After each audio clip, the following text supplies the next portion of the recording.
नमस्कार. मी पोलीस निरीक्षक विनोद Ghuge, Sangola police station, Solapur ग्रामीण. दिनांक 14/6/2026 रोजी रात्री आम्हाला माहिती मिळाली, गोपनीय माहिती मिळाली, जवळ येथील कोडा नदी पात्रामध्ये अवैध रीतीने वाळू सापडत आहे.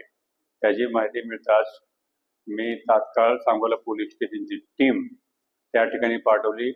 आमची टीम त्या ठिकाणी जातात त्यांना नदीपात्रामध्ये 3 JCB, 1 टिप्पर आणि 2 ट्रॅक्टर ट्रॉलीसह हे अवैधरित्या वाळू भरून उपसा करत असताना आढळून आल्याने त्यांना सर्व यंत्रणासह, सर्व वाहनासह आमची टीम त्यांना पोलीस स्टेशनला घेऊन आली आणि त्यावरती कायदेशीर कारवाई करण्यात काम चालू आहे. हा मुद्देमाल जवळपास 1,21,14,000 रुपयाचा मुद्देमाल ताब्यात घेण्यात आलेला आहे व याच्यावरती कायदेशीर कारवाई करण्यात येत आहे, गुन्हा दाखल करण्याचं काम करण्यात येत आहे. यामध्ये 6 आरोपी ताब्यात घेण्यात आलेले आहेत आणि ही कारवाई अतुल कुलकर्णी, पोलीस अधीक्षक सोलापूर ग्रामीण, अपर पोलीस अधीक्षक विजय कबाडे सर, DYSP शिवपूजी सर यांच्या मार्गदर्शनाखाली सांगोला पोलीस स्टेशनचे PSI Gurav, PSI Sagar Patil, police head constable काजी सावंत, राजगे, कॉन्स्टेबल